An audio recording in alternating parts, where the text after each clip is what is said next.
check it after that or this morning, early in the morning on Wednesday. It does send. There were no bounces, so everybody was sent the email. Please, if you did not receive it, please reach out to me directly. Please do not reach out to Rabbi Silver or to anyone else, and I will help solve the problem for you. Some email um, servers, some email systems like to put our emails in other mailboxes. So I will help you as best as I can navigate to find them.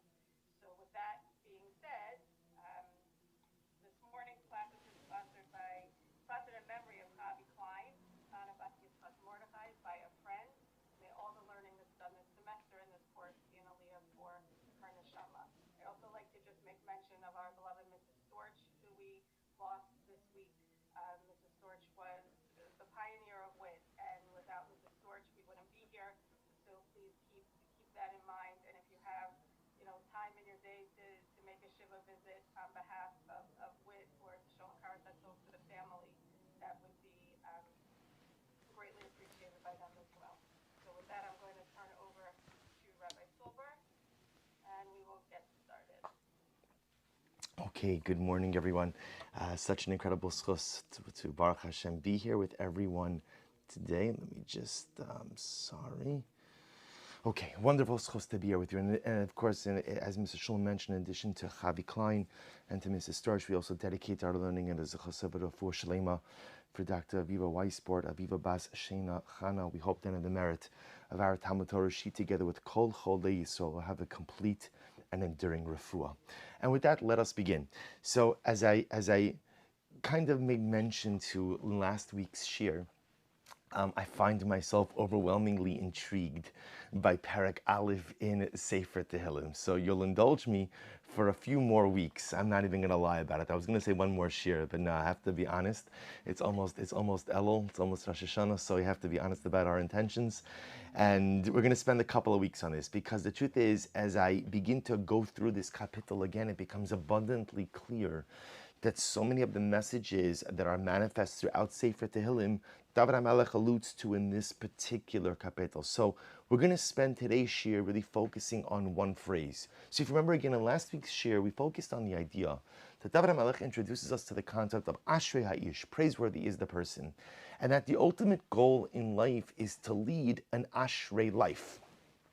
That's the ultimate goal, to be able to lead an Ashrei life. And how do you lead an Ashrei, a praiseworthy life?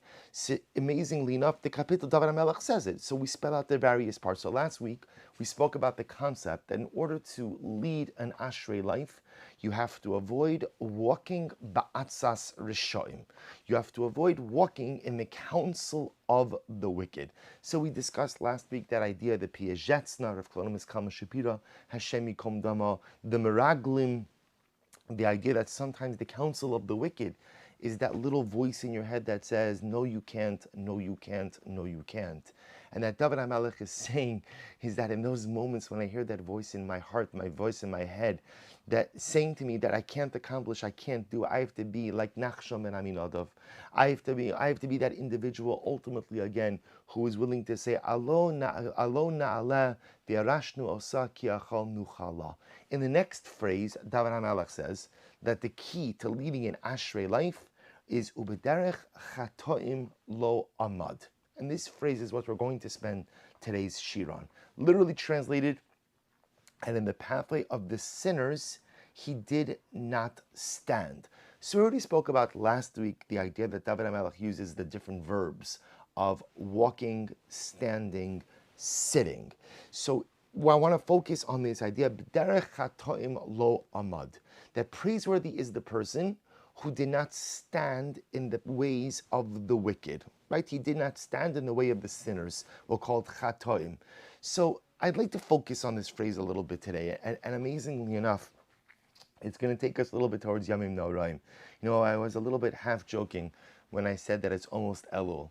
The Jew kind of lives in two states. There's the state of Yamim Noraim, the state immediately after Yamim Noraim, and then the follow-up state of right before Yamim Noraim.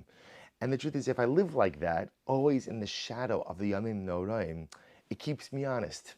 It keeps me on my toes. It keeps me engaged and thoughtful. Because the truth is, The beautiful part in general about Chodesh Elul and about the Yamim Noraim is that most of us are so introspective during that time of year. And then something happens with our level of introspection as we move away from the Yamim Noraim.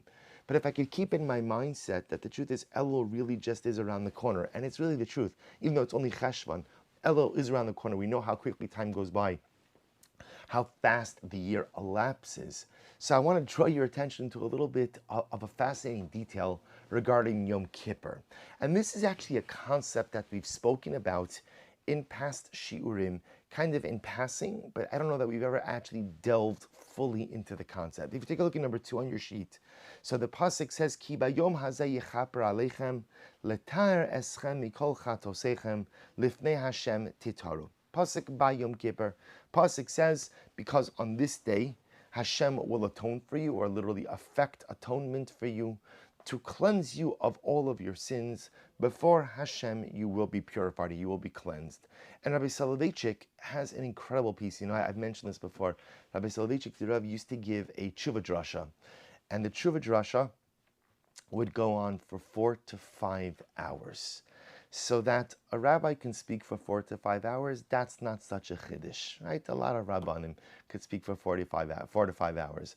But that people stayed and listened and were engaged the entire time, that the Rav was able to keep an audience spellbound for 4 to 5 hours, that's exceptionally dramatic.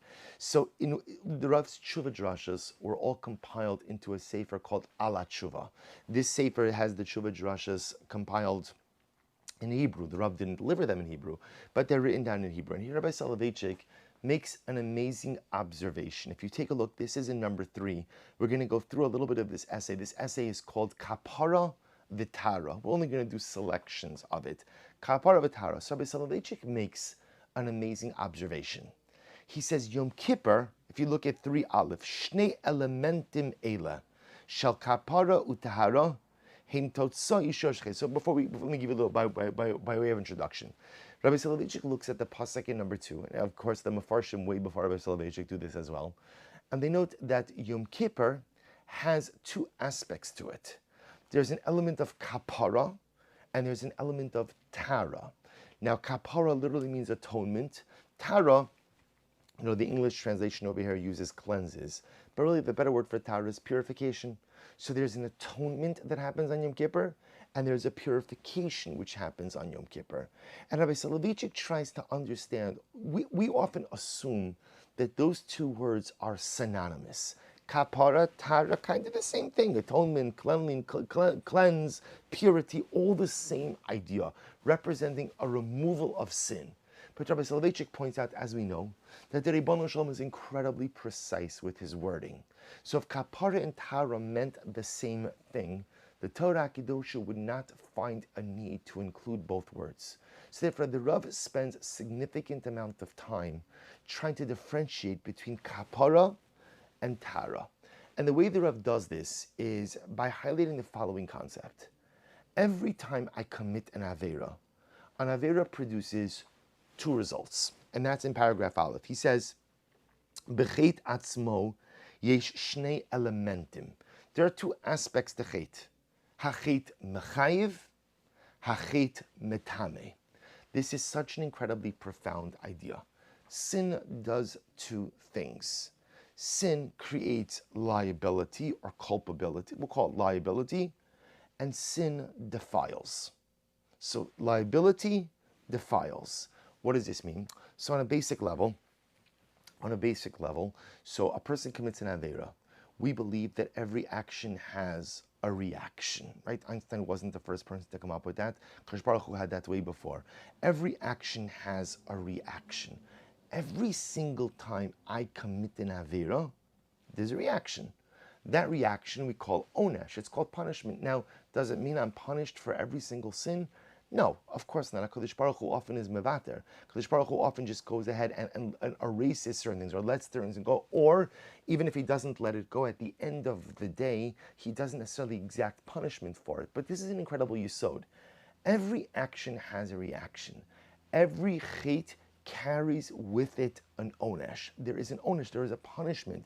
There is liability for every misdeed I engage in, whether or not that punishment is carried out, how it's carried out, when it's carried out, if it's carried out, those are all part of the cheshbonos of HaKadosh Baruch Hu.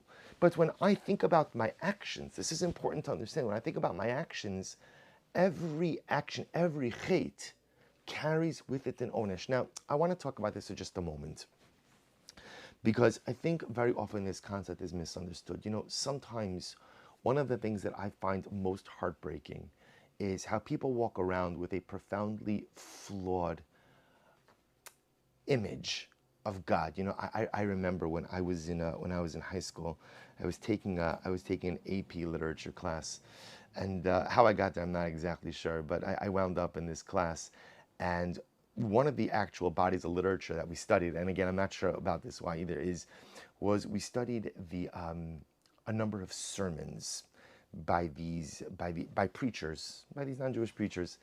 And one of them, I can't remember the name of the preacher, the name of the author, but the name of the sermon, title of the sermon was "Sinners in the Hands of an Angry God." I'm sure if you Google it, I don't remember the details of it, but it's a pretty famous sermon, "Sinners in the Hand of an Angry God." So you could tell from the title of that sermon pretty much what it's about. And this particular preacher, he let loose on the congregation, and essentially telling them, you are a bunch of sinners. God is going to punish you. The heat, the depths of hell that are waiting for you because of your misdeeds are just unimaginable. Now, I have to imagine that his hashkafa in giving a drasha like this is that he assumed that the fire and brimstone and the fear would cause people to want to do better. In Judaism, we do not view HaKadosh Baruch Hu this way. In Judaism, and this is so important because I think many of us walk around with a flawed theology, HaKadosh Baruch Hu is not sitting there waiting for us to mess up and patch us. He's not waiting there. He's not waiting there for us to slip so that he could hit us down. He's not waiting there for us to engage in some type of misdeed so he could say, aha, now I could finally let loose on them.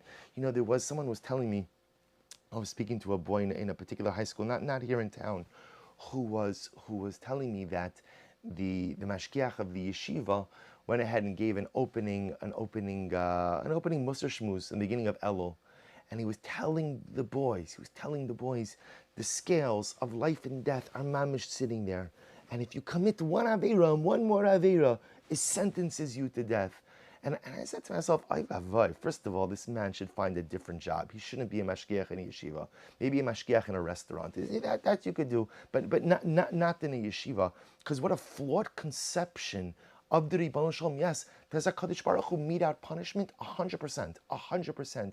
The Gemara says, Kol Omer Vatron, whoever says that God just passes over everything and doesn't pay attention to details and just lets go, shefala, mamala, tatala, don't worry about it. That's not God. God keeps a ledger. God keeps very clear and precise records. God knows what I've done and what I haven't done. God knows what I've done right, and He certainly knows what I've done wrong. But lest you think that HaKadosh Baruch Hu is sitting there waiting to mete out punishment, the Ribbon Shalom, when He has to punish, does so with a heavy heart. HaKadosh Baruch Hu, when He has to go ahead and set forward tragic circumstances, sheds more tears than the oceans have water. The Ribbon Shalom sometimes has to punish, but that's not what He wants. And when He does, He punishes us not in a punitive fashion, but He punishes us because He loves us, because He cares about us, because some way, somehow He realizes that punishment is supposed to be rehabilitative. So this is incredibly important. So when we speak about the idea that every chait carries with it an onesh, do not create from that a sense of a punitive God. Do not create an image of HaKadosh Baruch Hu that's looking to patch us, that's looking to punish at the first moment. The Ribbon Shel Olam loves us more than we could ever imagine. Any parent who has a child, is privileged to have a child, knows how much you love your child, and you would give anything and everything for your child. And if somebody were to ask you to describe the love you feel for your child, most parents, you can't find words. What are you going to say? A lot? Oh, I love my kid a lot. People also say they love pizza a lot. People also say they love chocolate cake a lot. So I love my kid a lot. There's no words. If you ask me to quantify it, I can't tell you how much I love my child. I can just tell you it's indescribable. That's what a human feels for another human. Alachas kama v'kama, how much Chodesh Baruch Hu loves us. This is incredibly important. With that love, however, there is a reality. Every action has a consequence. You know, it's interesting. Isn't this one of the first lessons we try to teach our children as they're growing up? We try to teach our kids, right? Good parents teach their children every action has a consequence. You know, the famous adage of spoil the rod, spare the child, or no, I'm sorry, the opposite. Spare the rod, spoil the child. So again, I don't think the rod works in today's day and age. I don't think that the rod has a place in parenting our children. But the yesod, right, the concept is incredibly profound. The concept is that if children don't understand ramifications, if when my child does something wrong, there's never a punishment, there's never a consequence. You know what happens to children like that? So the truth is, we know adults who were children like that. They're spoiled, they're bratty, they walk around with a sense of entitlement. They think magiali, everything magiali. You're not doing any favors to your kids by not disciplining them. Because what discipline teaches my children is that every action has a consequence. And children who learn that actions have consequences grow up to be adults who know that actions have consequences. And when you live life knowing that every single action has a consequence, you know what happens? You think before you act. You think before you act. But if at the end of the day, I live my life and nothing ever has a consequence, nothing, so I'll do whatever I want. No problem. So with the Ribono Shalom, it's important to understand every action has a consequence. That's what the Rav means when he says every action carries with it an onesh. Every action has a punishment. Now, again, to be clear, it doesn't mean that HaKadosh Baruch Hu punishes for every single chait. But what it means is every chait generates an onesh. Every chait generates a punishment. Every chait generates some type of consequence. But chait, says the Rav, is also metame. So this is really incredible. It's mechayiv. Mechayiv means it makes me obligated. It creates a liability. I now, unfortunately, have an onesh. I have created an onesh for myself. Whether God's going to visit that upon me or not is the Ribono Shalom's cheshbon. But there's a mechayiv. Chait obligates me in punishment, but it's metame. What sin also does is it fundamentally defiles my spiritual persona. Now the truth is, this is the aspect of chait that we often don't think. And by the way, I just want to point out, it's not going to be a shir all about chait, because this is going to be an uplifting, positive shir. But sometimes in order to get to the positive stuff, you have to understand and appreciate the dynamics of negativity as well. So chait defiles. Now what does this mean? Every single thing we do has an impact on who we are. See, we don't like to think about this. We like to have a little bit of cognitive dissonance with this. Because the truth is, I would like to think that whatever I do doesn't impact who I am. After all, again, isn't that the psychology of sin? Why do we sin? All right, so there's a whole variety of reasons as to why we sin. But on a basic level, if I understand that sin is wrong, which I do, and I understand that sin is mechayiv, that every sin comes with an onesh, comes with a punishment, which I do, and I understand that it's against the will of God, so interestingly enough, why do I do it? Because at the end of the day, deep down, I think to myself, I can do this chait, you fill in your blank, right? I can do this particular chait. It's not going to change who I am. I'll still be the same good person, the same holy person, and I'll just rebound after this. This is going to be a slip, but then, and the Rav says it's important to understand, chait is metame. The same way that chait is mechayiv and onesh, chait creates a liability for punishment. Chait is metame. It defiles. Every single time I do something negative in this world, every single time I engage in a chait, I have defiled my personality. Now, is that irreversible? No, chas v'shalom. Of course, you could cleanse yourself. We're going to talk about this. But it's important to understand the ramifications. And by the way, we know this. We know this. Because I'll give you a very simple example. Lashon hara. Lashon hara is always the go-to example, right? So a person has a great piece of lashon hara, and I say it, and I share it. And what happens? Maybe for 30 seconds, I feel good. Because whatever, either I push someone else down, therefore I push myself up, or I feel good because I had a piece of information no one else had, whatever it is. Then how do you feel afterwards? There's a piece that's like, it's defiled. I feel defiled. And is this true, I think, for most of us with any chait? Sometimes I'm not strong enough to resist temptation, so I sin. I make a mistake. and I get whatever pleasure I'm going to get from it, whatever I hope to get from it, I get. And then it leaves me feeling like, I can't believe I did that. I can't actually believe that I did that. I understand that I did it, I take responsibility for it, but I'm upset with myself. That feeling of being upset with yourself in the aftermath of sin is what the Rav calls the tumah. It's the impurity of chait. I realize that I have fundamentally sullied my spiritual identity. I have defiled my spiritual identity. So these are the two aspects that every chait creates. Chait is mechayiv, chait is metame. Or to say a little bit differently, every chait generates onesh, generates punishment, and generates tumah, impurity. So now says Rabbi Soloveitchik something very interesting. Now we begin to understand the two aspects of Yom Kippur. And by the way, the pasuk I quoted for you in number 2, which is the pasuk of Yom Kippur, is really the pasuk that highlights the tshuva experience. So ultimately, again, what does tshuva have? Tshuva has two parts to it. Tshuva has kapara and tara. Kapara and tara. So kapara, atonement, is the process through which you remove the onesh. Kapara, again, atonement is the process through which I remove the onesh, the punishment of sin. Tara, purification, is the process through which I remove the tumah, or the impurity of sin. So Rabbi Soloveitchik writes as follows. He says, if you look, he says, look at paragraph Gimel for just a moment. Actually, look at the end of paragraph, look at paragraph base. He says, kapara, atonement, perusha mechila, represents a forgiveness. So again, and if you look at the last underlined line in paragraph base, hakapara mochekes es haonesh. So what does kapara do? What does and again, understanding that although, one more time, that the pasuk in number 2 is speaking about Yom Kippur, we're taking it to really highlight the dynamic of the tshuva process. Tshuva itself is composed of two parts, kapara and tara. But why do I need two parts of tshuva? Why do I need atonement and purification? Oh, because the two parts of tshuva address the two parts of sin. Sin has two parts. There's onesh, punishment, and there's tumah, spiritual defilement, spiritual impurity. Kapara comes along, and if you look at the end of paragraph base, hakapara mochekes es haonesh. So what does kapara do? Kapara takes away the punishment. The kapara element of tshuva is able to remove the punishment from the sinner.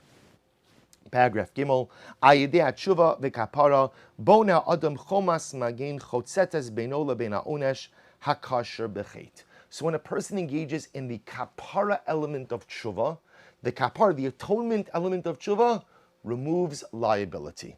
The onesh is gone. You could erase the onesh. However, paragraph Dalid, aval achid gametame. So again, we'll understand how tshuva works, how tshuva accomplishes these things. Right now, let's just read the concept. He says, aval achid gametame. But chait also goes ahead and defiles, as we just said before. Yesh musag shel tumas hachet. Kol hatanach moli b'musag zeh shel izdamus, hislach luchus, higalus ayedei hachet. Hatuma nefeches lechelik mishiyuso shel achote. Rabbi Soloveitchik's words are so profound. What does this mean that there's impurity? That there's impurity associated with sin? So Soloveitchik says something amazing. He says that what happens, you know, we have the phrase, you are what you eat. Okay, we understand that. But really there's a more profound phrase. I am what I do. I am what I do. The actions I engage in life become part of my persona. You know, we'll see this in next week's parsha. Next week's parsha, we'll see the episode of the destruction of Sodom. And in the destruction of Sodom, you know, so what happens? So Lot escapes with his 2 daughters. Okay, and they hide in the cave. And we know the story, an incredibly strange story. So Lot's daughters, thinking that the entire humanity has been erased, they get their father drunk, they sleep with their father, become pregnant with their father. So what does the pasuk say? That Lot woke up in the morning, Vayeda, and he knew what happened. He knew what happened. Now I want to point something out that's very interesting. The lashon of Vayeda, Yada, is also the biblical euphemism for marital relations, for physical intimacy. Ha'adam yada eschava ishto. It doesn't mean that he got to know her. It means that they were physically intimate. In other words, the word yediah means a much deeper connection. When Lot wakes up in the morning and he understands what has occurred, he now understands that that action colors his persona. It's not just the pshat that I did something bad, but I'm still the same guy. I did something. Vayeda, and now I know in my innermost intimate places of myself that I am fundamentally different, that there's something that has changed about me. Says Rabbi Soloveitchik, that's what it means when we say that chet is mitame. Chet changes us. Sin changes us. It's not the pshat that I just did something wrong, but I'm still the same person. When I engage in negative behaviors, I become someone fundamentally different. And again, I know that you're a group of Nashim said Kanios. I'll tell you from the vantage point of a sinner, this is unequivocally true. When I do something wrong, I just feel different. Even something as simple as losing your temper, kas, anger, which unfortunately is an avera that many of us fall prey to. Person gets angry and talks a certain way and acts a certain way, and then when you finally regain control over yourself, you're like, I can't believe I became that person. I can't believe I spoke that way, because that's what chet does. Chet fundamentally changes who you are. Rav goes on, he says, Hachet, the end of paragraph Dalid. Hachet kimo ma'avir es hakesar elokimi al rosho shel adam upogeh b'shlemus haruchanis. Chet, says the Rav, almost as if removes the divine crown, and literally again, pogea means erodes my spirituality, my holiness. So therefore, says Rabbi Soloveitchik something amazing. Complete tshuva really requires two parts, and this is what the pasuk in number 2 is saying. I just want to point out, even though the pasuk in number 2 is speaking about Yom Kippur, please understand that I know that everyone knows this. The dynamic of tshuva is not reserved for the Yamim Noraim. The dynamic of tshuva is not reserved ultimately for Yom Kippur. The dynamic of tshuva is part of everyday life, because most of us make mistakes every day, and so therefore I have to do tshuva every single day. So the dynamics we're learning about now, as much as they're espoused in the context of Yom Kippur, have applicability to our day-to-day lives. So how do I do tshuva? What is tshuva comprised of? And Rabbi Soloveitchik says tshuva is comprised of 2 parts: kapara, atonement; Tara, purification. Why 2 parts? Corresponding to the 2 results of sin. Sin has 2 automatic results. There is onesh, punishment, and there is tuma, personalistic defilement. Kapara comes along. Kapara is the element of tshuva that removes onesh. And Tara, purification, is the part of the tshuva process which ultimately goes ahead and removes personalistic defilement. So let's analyze this a little bit. So let's continue to look at this through the lens of Yom Kippur for just a moment. You know, I've spoken about this throughout the years by Yom Kippur, because to me it's just such a fascinating concept. There is an opinion of Rebbe in the Gemara Maseches Yuma. Rebbe holds Itzumo shel Yom Mechaper. So it's a dramatic idea. Itzumo shel Mechaper, which means literally again, Yom Kippur itself atones. Now understand, what's the ramification of that statement? In Rebbe's worldview, a person decides to sleep in on Yom Kippur. Staying in bed. I don't mean because a person is sick and they want to fast. I mean, I'm totally fine. I'm just tired. It's great. I took off from work anyway, so I might as well just use the day, catch up on my rest, maybe a little bit of reading. Right? I haven't read the paper the last couple of days. I have a couple of nice books. I'm going to spend Yom Kippur in bed, relaxing, reading. I'm not going to open a machzor. I'm not going to clap an al-chet. Nothing. What's the effect of that Yom Kippur? So Rebbe says, Yom Kippur atones for you. Yom Kippur is mechaper. A dramatic idea that the day itself atones. Now the truth is, interestingly enough, the Rambam does not go ahead and adopt this position per se. But there is something else. There's the concept of the Seir La'azazel, right? We know part of the Yom Kippur service is the Kohen Gadol takes two goats that are exactly identical. He draws lots. One of the goats is offered up as a karban, and the second goat is pushed off the cliff. Pushed off the cliff. What does the Seir La'azazel accomplish? It's mechaper, it atones. It atones. What does it atone for? So the Rambam in number 4 on your sheet, the Rambam writes, it depends. It depends. If you did tshuva, so ultimately again the Seir will atone for some things. If you didn't do tshuva, the Seir will atone for other things. But what I just want to point out, I don't want to get into the details of number 4, I'm just drawing your attention to it. What I just want to point out is as follows, that at the end of the day, the Rambam holds that the Seir La'azazel, the goat that's thrown off the cliff, even if you did not do 1 ounce of tshuva, you don't have remorse, you don't feel bad, you never said you're sorry, you never opened the machzor, nothing, the Seir La'azazel will wipe out all of your, what the Rambam calls, minor averos. The definition of a minor avera is an avera for which there is no death penalty, which I would think that for most of us covers, hopefully, most of our averas. Right? So do you hear what's happening over here? The Rambam says, they throw the goat off the cliff. So however this works, somehow that goat absolves me of all of my minor averos, even if I never did tshuva. So look what you have over here by Yom Kippur. You have Rebbe saying, Itzumol She'om Mechaper, the day itself atones. The Rambam, who does not accept that idea, but still accepts the idea that the goat that's thrown off the cliff atones for all of your minor averos without a stitch of tshuva. Without a stitch of tshuva. How do you understand that? So now, based on what Rabbi Soloveitchik taught us, it makes a lot of sense. Because what does Rabbi say? Itzumul shel yom mechaper. Mechaper refers to kapara. Kapara refers to the removal of onesh, to the removal of punishment. Atonement means removal of liability for punishment purposes. Oh, now I begin to understand.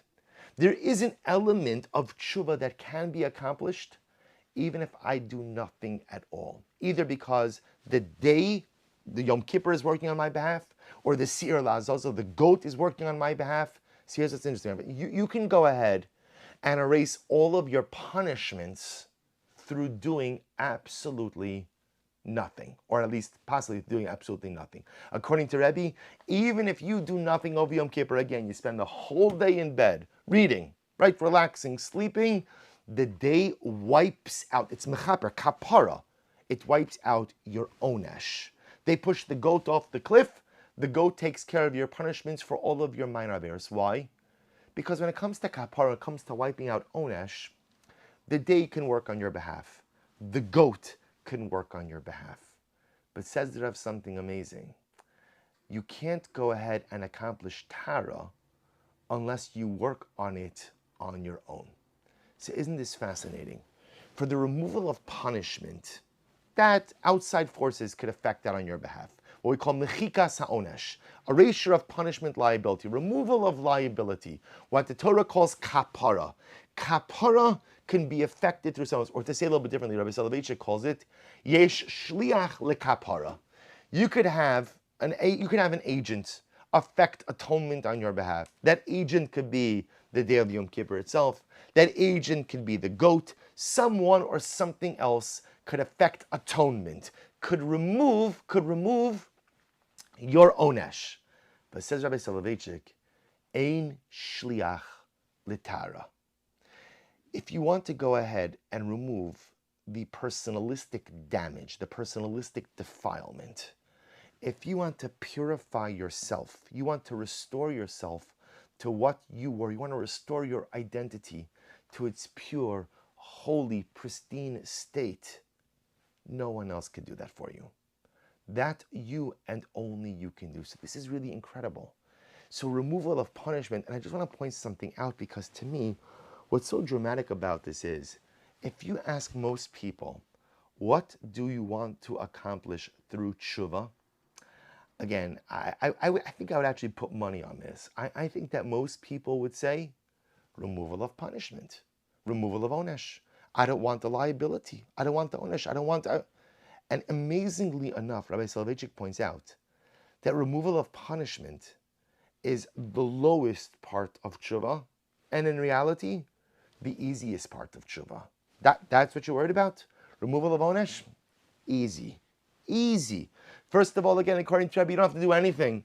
And Yom Kippur wipes out all of your onshim, all of your punishments. But even if you don't subscribe to Rebbe, the Seir LaAzazel without tshuva, wipes out all of the onesh from your minor sins. And with tshuva, will wipe out all of the onshim punishments from all of your sins. So if my tshuva is all about removal of punishment, that's easy. But says Rabbi Soloveitchik, that's not the essence of tshuva. The essence of tshuva is the restoration of a personalistic spiritual identity. The essence of tshuva is to remove the shmutz, to remove the defilement that is piled on every single time that I sin. Do you know what the tragedy of sin is? The tragedy of sin is that through the commission of sinful acts, of negative behaviors, I change who I am. And I don't want to be this person. I want to be who I was. I want to be who I was. I want to be what I was. I want to be back. You know, it's like I've mentioned this mashal before. You ever see on your phone, at least on the iPhone it's like this, I'm sure on other phones like there's that button, restore to factory settings.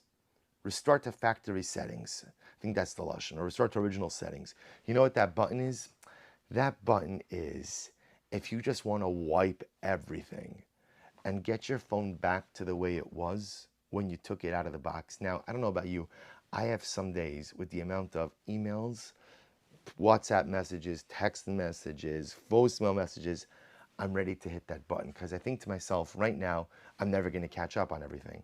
If I hit that button, I may have some angry people for a couple of days, but if I could just start again, I could manage everything in such a dramatic way. That's what tshuva is. The essence of tshuva, says the Rav, is you hit that button, restore to factory settings, restore to default settings.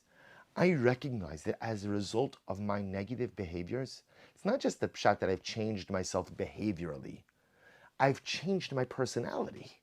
I've changed my identity. I've changed who I am. And I want to change back. And maybe sometimes I want to change back to who I was before. Maybe sometimes I just want to change to someone different. But that's the essence of tshuva, says the Rav. It's the stripping away of the layers of impurity so that I could restore a beautiful, pristine, and holy persona. That's the goal of tshuva. And says the Rav, that's tara. See, it's amazing. We get so focused on the kapara aspect of tshuva, of the removal of onesh, but yet that's the easy part of tshuva. That Yom Kippur could do for you, that the Seir LaAzazel could do for you, that with a relatively small amount of tshuva, you could do for yourself, but that's not the essence. The essence of tshuva is not kapara. The essence of tshuva is tara. I want to strip away the impurities. I want to restore my personalistic identity. I want to go ahead and make myself holy again. That's what I want. So how do you do that? How do you accomplish tara? So here the Rav says something absolutely amazing. If you take a look in number 5 on your sheet, the Mishnah in Maseches Sanhedrin writes as follows. So the topic over here is something dramatically different. The topic over here has to do with people who are unfit to give testimony. People who are pasal edus, unfit to give testimony. So the Mishnah says over here, who are the people who are unfit to give testimony? Hamesachik b'kuvya. We're going to focus on this one. Someone who's a gambler. A gambler is not fit to give testimony. Why isn't the gambler fit to give testimony?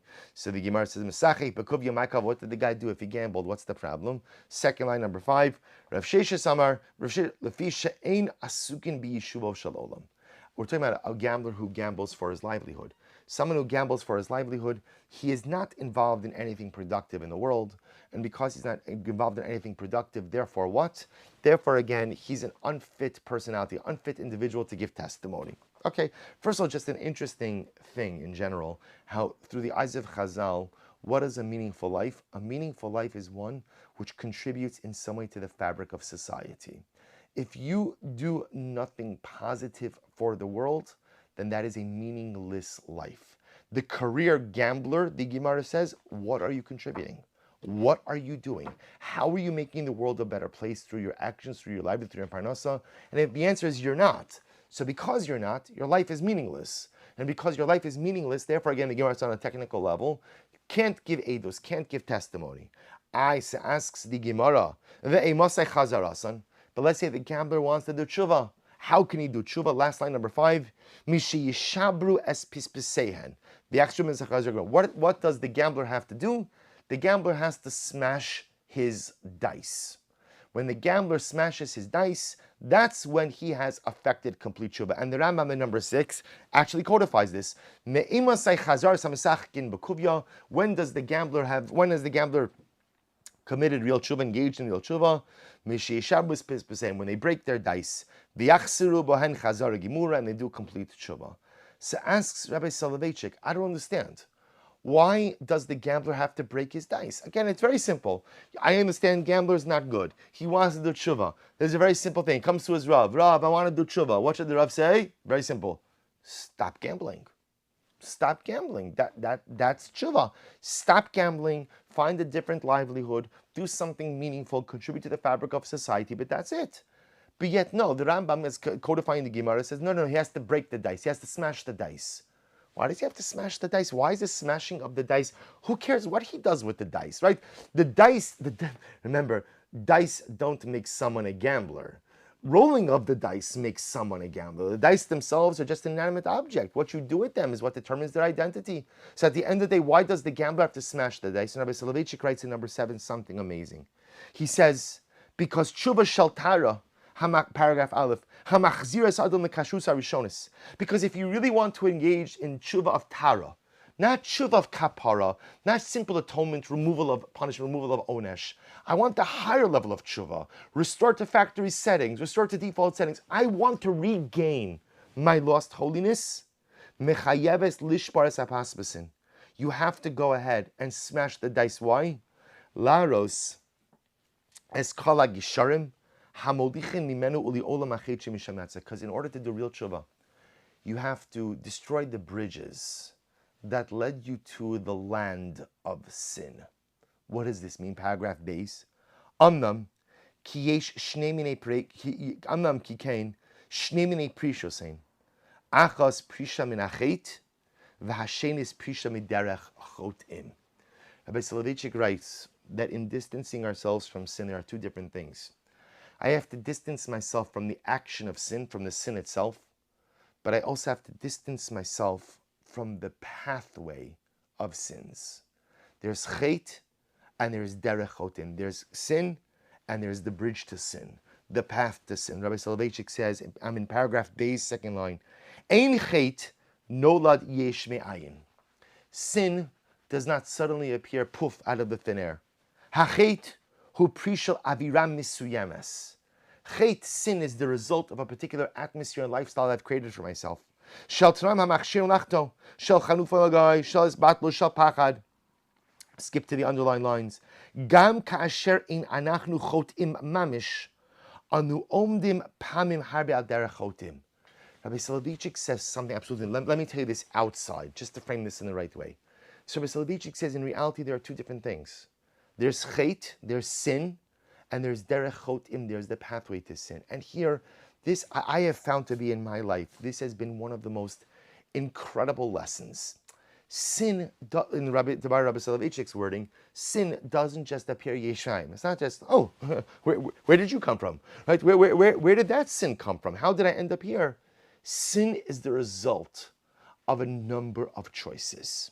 Right? And think about this. This is an incredibly instructive exercise. You choose the sin, you choose the Aveira, and think about, okay, so we all know, I know when I committed the Aveira, but now let's trace my steps back. How did I get here?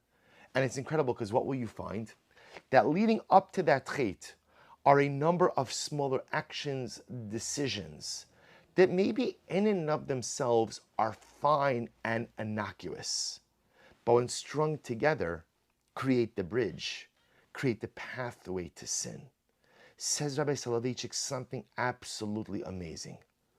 Tshuva shel tara, the highest level of tshuva, personalistic tshuva, where I remove the impurities of sin and restore my tara, restore my purity, doesn't come simply through the cessation of sinning. Obviously, I have to stop sinning. But tshuva shel Tahara only comes about when I identify the derech chotim. What's the path to sin? How did I get here? How did I get here? You know, I remember when I was young. So when I don't feel so young anymore. But when I used to be young and feel young. So my father, he should live and be well, is a brilliant man, especially in science and math. That gene skipped my generation. Baruch Hashem, some of my kids have it, which is great. So my father used to sit down with me and do math as a young kid. And what would happen? He'd put down the math problem and I'd write down the answer. And he would always say the same thing to me. Show your work. Show your work. I think I had teachers who said it, but I probably didn't pay attention to them. Hey, show your work. Show your work. And it used to annoy me to no end. I used to say, Dad, is the answer right? Like I was a little bit confident. Is the answer right? And of course you say, yes, of course the answer is right. I said, so what's the problem? He said, because if you can't demonstrate to yourself how you got to that answer, you won't be able to replicate that process in other circumstances and situations. And of course, as a kid, I was annoyed, and I thought he was just being difficult for absolutely no reason. And like 99.999% of the things that my parents told me when I was young and got annoyed, they were 100% correct. And not just, by the way, in mathematics, but in life. That yesod, show your work. Show your work. How did I get here? How did I get here? How did I wind up with this conclusion? How did I wind up with this answer? And something amazing happens, because then when I trace my steps backward, I realize, you know what? I made that decision here, and I made that decision there, and I said this, and I went in that direction, and I allowed myself to be around these people, and I allowed myself to be exposed to this influence. And now, when I put all of it together, the net result of that is chait. But that chait didn't come from nowhere. It's not like there's not yesh me'ayin ex nilo, right? It didn't just come from nowhere. It's the result, it's the culmination of a whole bunch of other decisions. And says Rabbi Soloveitchik something amazing. Do you know why most of us don't gain real traction on our tshuva? We're just speaking amongst friends, we're being honest here. Why don't I gain real traction? Because we think tshuva is all about the cessation of sin. Right? I'm hyper-focused on the avoidance of a particular act, of a particular behavior. But we forget about derech chotim. We forget about the fact that, no, if I want to avoid the behavior, show your work. If I want to avoid the behavior, I have to be cognizant of the choices, the decisions, the lifestyles that led me to this particular point. Because if I'm not cognizant of all those steps, then of course I'm going to repeat the same mistakes. And this is my simcha chol yom. I find this all the time in my life. Things happen. I do something wrong. I say, I can't. I'm like in shock. I can't believe this happened. Listen, 1 second. Come on, cut it out. Don't be in such shock. You did A, B, C, D, and E. And when you do all of those things in that progression, the logical consequence is you're going to sin. So don't be shocked. Don't be shocked when you go ahead and, you know, it's like lahavdil. A person goes ahead and leaves all the burners on their stove on. All the burners on the stove. And then what happens? Over the course of the day, someone chas v'shalom gets burned. I'm shocked. How did this happen? Someone got burned? I cannot believe it. Terrible. And then you say, well, you left all the burners on. So if you left all the burners on, the statistical probability that someone's going to get hurt, of course, is heightened. So it's the same thing in life. Says Rabbi Soloveitchik, we often become so hyper-focused on the chait that we forget about derech chotim. How did I get here? And therefore, says Rabbi Soloveitchik, something absolutely amazing. He says, how do you accomplish tshuva shel Tahara? How do you accomplish that? How do you accomplish the highest level of a personalistic cleansing tshuva, removing all of the tumah that came out, that devolved upon me as a result of my actions, and restoring myself to what I was?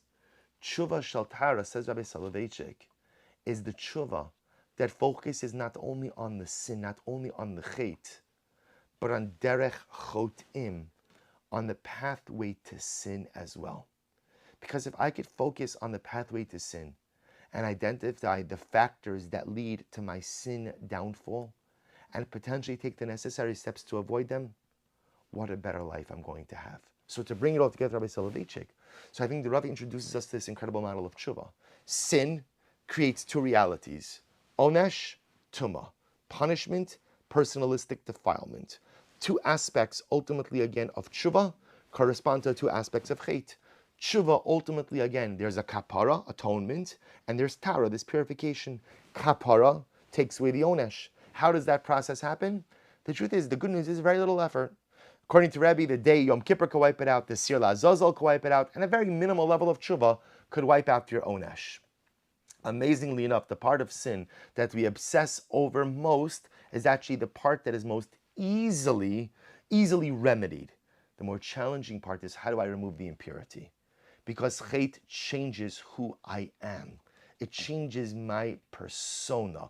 Lot wakes up in the morning, Vayeda, he understands that what he did, it's not just that he engaged in a negative behavior, he fundamentally changed who he was. So how do I go ahead and remove those layers of impurity? How do I restore my personality, my identity to the spiritual settings that it once had? Tshuva shaltara means I focus not only on the avoidance of sin, but avoidance of derech chotim. What are the elements of my lifestyle that ultimately, again, led me to this? And if I could be cognizant of the decisions I make and the life I lead and the direction I go in, I could save myself an incredible amount of heartache and an incredible amount of personalistic defilement. And now we go for a full circle. Because what does David HaMelech say in the opening phrase of Sefer Tehillim? Ashrei ha'ish. What's the goal? The goal in life is, I want Ashrei. I want to lead an Ashrei life. That's my goal. I want to lead an Ashrei life. I want to be a praiseworthy person, and I want to lead a praiseworthy life. How do you do that? So last week you spoke about Atzas Rishon. And then what does that say? Number 2, U'b'derech chatoim lo amad. David could have just said U'b'chatoim lo amad. Person doesn't maintain their sin.